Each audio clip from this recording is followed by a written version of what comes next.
Let's learn together.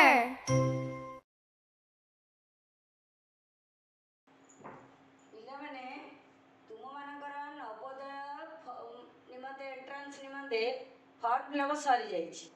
Form fill up କରିଛ ତୁମେମାନେ। ସେଇ ନବୋଦୟ ଗଣିତ ଗୋଟେ ମୁଁ ନେଇକି ଆସିଛି ତୁମ ଲାଗି। ଦେଖିଲ, ଭଲ କରି ମନ ଦେଇକି ଶୁଣ, ଅଙ୍କଟିକୁ ବୁଝିବାକୁ ଚେଷ୍ଟା କର।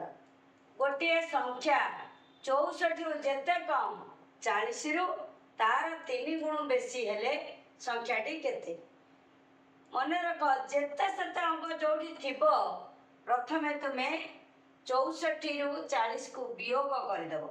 ଭଲ କରି ଶୁଣ, ଗୋଟେ ସଂଖ୍ୟାର 64ରୁ ଯେତେ କମ୍ 40ରୁ ତାର 3 ଗୁଣ ବେଶୀ। କେତେ କମ୍ ନା 1 ଗୁଣ। ସବୁବେଳେ କେତେ କମ୍? ଯୋଉଟା ଏଠି 1 ଗୁଣ କମ୍ ଆଉ ତାର 3 ଗୁଣଟା ବେଶୀ। 3 ଗୁଣ ବେଶୀ, 1 ଗୁଣ କମ୍। ଆମେ କେମିତି କରିବା ଅଙ୍କଟିକୁ? ଭଲ ଭାବରେ ଶୁଣ। 64ରୁ 40 କେତେ କମ୍ ବେଶୀ ଅଛି? ମଝିରେ 64 ଆଉ 40 ମଧ୍ୟରେ ପାର୍ଥକ୍ୟ କେତେ ଅଛି? ଏଠି 64ରୁ ଯେତେ କମ୍, କମ୍ କହିଲେ ଫେଡ଼ିବା, ଆଉ 40ରୁ ସେତେ ବେଶୀ। ବେଶୀ କହିଲେ କ'ଣ? ମିଶାଇବା ସେ ସଂଖ୍ୟାଟାକୁ। ଏଇଟା ଏକା ପ୍ରକାର ରେଜଲ୍ଟ ଆସୁଥିବ। ତାହେଲେ କେମିତି ଜାଣିବା, କେମିତି କରିବା? 64 ଓ 40 ମଧ୍ୟରେ ବ୍ୟବଧାନ କେତେ ଅଛି? 64ରୁ 40 କେତେ କମ୍, 40ରୁ 64 କେତେ ବେଶୀ? ପ୍ରଥମେ ଆମେ ଜାଣିବା ପାଇଁ 64ରୁ 40କୁ ବିୟୋଗ କରିବା।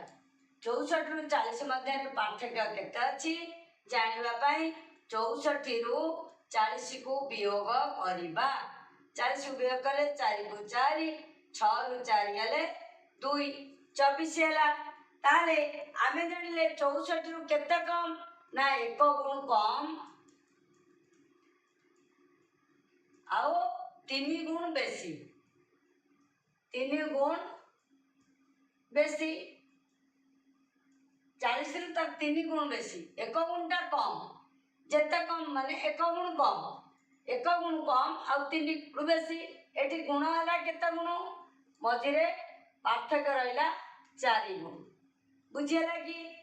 64ରୁ 40 ଗଲେ ହେଲା 24।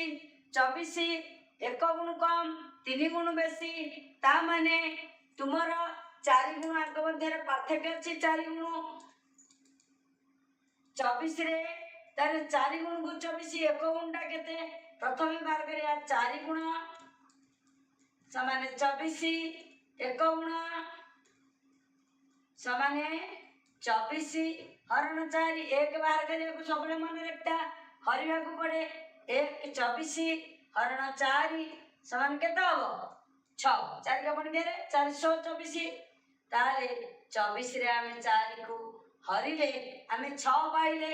ତା ମାନେ 1 ଗୁଣ କମ୍, 1 ଗୁଣଟା ମିଳିଲା। 64ରୁ 1 ଗୁଣ କମ୍ କରିବା, ଯେତିକି ହବ 40ରୁ ତାର 3 ଗୁଣଟା, ଯଦି 40ରୁ ତାର 3 ଗୁଣ ବେଶୀ କଲେ ସେତିକି ସଂଖ୍ୟାଟି ହବ। ତାହେଲେ 64ରୁ ଆମେ ବର୍ତ୍ତମାନ 1 ଗୁଣ କମ୍ କରିଦେବା। 64 ଫେଡ଼ାଣ 6 ସମାନ କେତେ ହବ? 64ରୁ 6 ଗଲେ କେତେ ହେଲା? 14ରୁ 6 ଗଲେ 8, 5କୁ 5 58। ତାହେଲେ ଆମେ ଆର 3 ଗୁଣ ନେବା, ତା ଦେହରୁ ବେଶୀ କରିବା। ସେ 58 ହେଉଛି କି ନାହିଁ? 1 ଗୁଣ ଯଦି 6 ହେଲା, 3 ଗୁଣଟା କେତେ ହବ? 3 ଗୁଣ ବେଶୀ। 6 ଗୁଣନ 3 36, 18। 40ରୁ ତାର 3 ଗୁଣ ବେଶୀ, 40ଟା ହେଲା। ତାର 3 ଗୁଣ କରିବା। 40ରେ 3 ଗୁଣ କେତେ? 18 ହେଲା। ମିଶେଇବା, ବେଶୀ ମାନେ ମିଶେଇବା। 8କୁ 8, 4 1 5। ଇଏ ଯଦି 58 ହେଲା, ସିଏ ମଧ୍ୟ 58 ହେଲା। ତେବେ ସଂଖ୍ୟାଟି କେତେ ହେଲା? ଅତଏବ ସଂଖ୍ୟାଟି 58। ବୁଝିହେଲା ମୋ କଥା? ସବୁବେଳେ ମନେ ରଖ, ଯେତେ କମ୍ ସେତେ ବେଶୀରେ ଫେଡ଼ିଦେବା। ଏଠି କମ୍, ଏଠି 3 ଗୁଣ ଦେଇଛି, 3 ଗୁଣ ବେଶୀ। 3 ଗୁଣ ଆମେ ବେଶୀ ନେଲେ।